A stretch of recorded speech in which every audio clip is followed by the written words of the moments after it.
Delhi MCD में mayor का चुनाव हंगामे की वजह से रद्द हो गया। अब इस पर आरोप प्रत्यारोप का दौर शुरू हो गया। एक तरफ आम आदमी पार्टी बीजेपी पर और एलजी पर आरोप लगा रही है, तो वहीं बीजेपी आम आदमी पार्टी पर इस पूरे सदन की कार्रवाई न होने पर आरोप लगा रही है। हमारे साथ बातचीत करने के लिए आम आदमी पार्टी के राज्यसभा सांसद और वरिष्ठ नेता संजय सिंह है।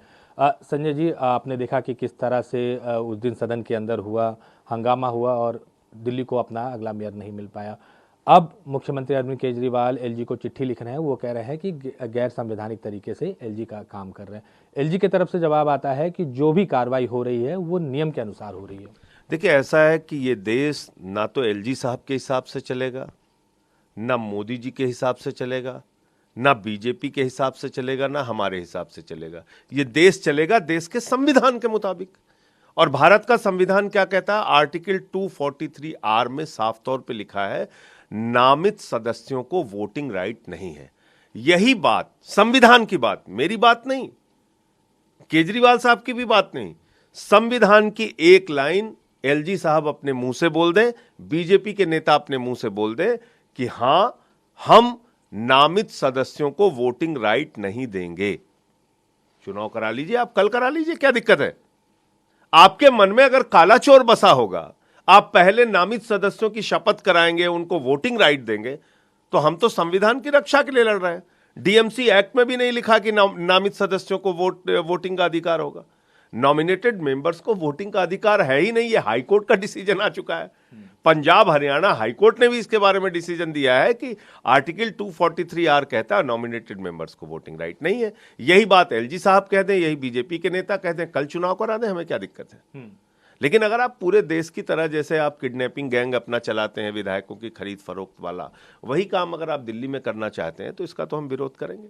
आप लोगों ने प्रोटेम स्पीकर का भी विरोध किया। उस पर एलजी की तरफ से जवाब आया कि जो नाम भेजे गए थे उसी में ही सत्या शर्मा का नाम था, क्योंकि मुकेश गोयल के नाम को इसलिए नहीं लिया गया कि उनके ऊपर करप्शन चार्जेस थे। चुनाव के समय उनका वीडियो सामने आया था।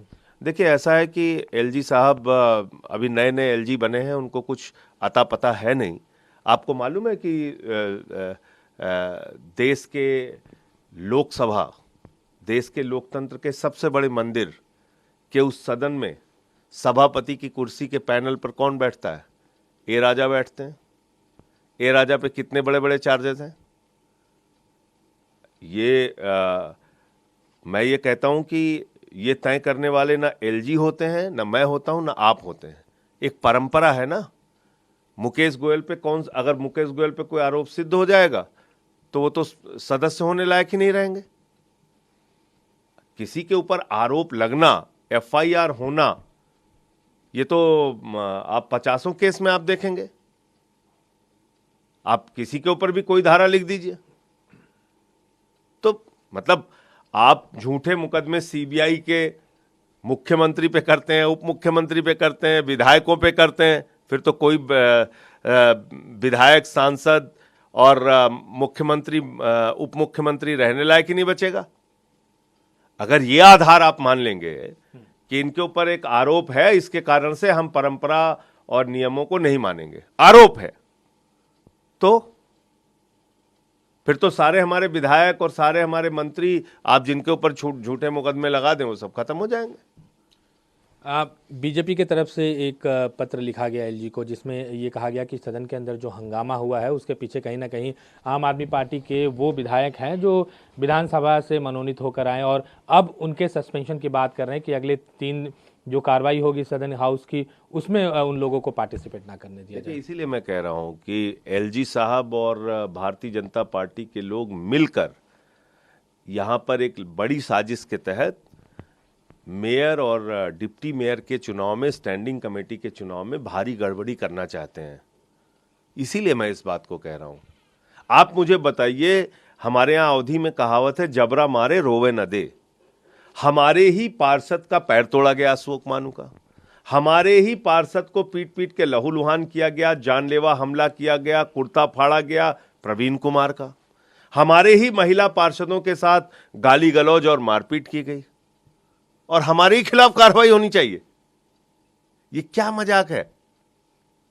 तो इसलिए आपको कहना चाहता हूं कि जो इनकी मंशा है, जो ये चाहते हैं कि हम इस प्रकार से हंगामा करके, मारपीट करके, तोड़फोड़ करके हम लोग जो चाहेंगे वो कर लेंगे, वो आम आदमी पार्टी नहीं होने देगी। यहाँ पे इतना कमजोर मत समझिएगा हम लोगों को।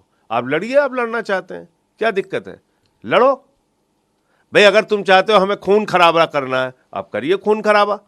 हम कहां भाग रहे हैं, हम कहां भाग रहे हैं। आप अगली बार कट्टा लेके आइए, वहां पे बंदूक चलाइए, चाकू लेके आइए। भाई इस बार भी इन्होंने जानलेवा हमला किया हमारे पार्षदों पे, तो अगली बार एलजी साहब चाहें तो वहां पे कट्टा, बंदूक, छुरी, चाकू सब अलाउ कर दें। इनकी तो वैसे भी सांसद लोग कह रहे हैं चाकू लेके चलना चाहिए। संजय जी, लेकिन एक सवाल होता है कि आखिर दिल्ली वालों को मेयर कब और कैसे मिलेगा, क्योंकि अगर इसी तरह का रकस दिल्ली वालों को मेयर मिलेगा संविधान और डीएमसी एक्ट के मुताबिक। दिल्ली वालों को मेयर एलजी और बीजेपी के फरमान से नहीं मिलेगा। दिल्ली वालों ने अपना एक जनादेश दिया है। दिल्ली वालों ने आम आदमी पार्टी को एक बहुमत दिया है। भारतीय जनता पार्टी दिल्ली वालों के जनादेश को अगर कुचलना चाहती है तो हमारा दायित्व है हम उस जनादेश की रक्षा के लिए लड़ाई लड़ें। हम वही काम कर रहे हैं। तो कब तक ये रकस कब तक चलता रहेगा? एक लाइन का, मैं कहता रहा हूं, एक लाइन में सारा रकस खत्म हो जाएगा। एक लाइन में एलजी महोदय और भारतीय जनता पार्टी के नेता कहें कि भारत के संविधान के मुताबिक और डीएमसी एक्ट के मुताबिक नॉमिनेटेड मेंबर्स को वोटिंग राइट नहीं है। एक लाइन का बयान, और कल चुनाव करा लें, कोई दिक्कत नहीं। तो ये संजय सिंह थे जिन्होंने साफ तौर पर कहा कि एलजी और बीजेपी की तरफ से एक लाइन का सीधे तौर पर बयान आ जाए कि जिस तरह से डीएमसी एक्ट में लिखा हुआ है कि एल्डरमैन जो है वो नॉमिनेटेड होते हैं और उन्हें वोटिंग राइट्स नहीं है। तो जैसे ही ये बयान या लिखित इस पर कुछ भी आता है, आम आदमी पार्टी की तरफ से साफ तौर पर कहना है कि सदन में तुरंत इस पर मेयर का जो चुनाव है, डिप्टी मेयर का जो चुनाव है वो कराने के लिए तैयार है। लेकिन जब तक इस तरह का लिखित कुछ बयान या लिखित कुछ नहीं आता, तब तक जो सदन की जो कार्रवाई है इसी तरह बाधित रहेगी। नई दिल्ली से कैमरा पर्सन अमित राय के साथ अमित पांडे, न्यूज़ 24। नमस्कार, मैं हूं मानक गुप्ता। अगर आपको हमारा ये वीडियो पसंद आया हो तो इसे लाइक और शेयर जरूर करें, और हाँ, हमें सब्सक्राइब और फॉलो करना ना भूलें ताकि आप देश और दुनिया की कोई खबर मिस ना करें। तो जुड़े रहिए हमारे साथ और देखते रहिए न्यूज़ 24।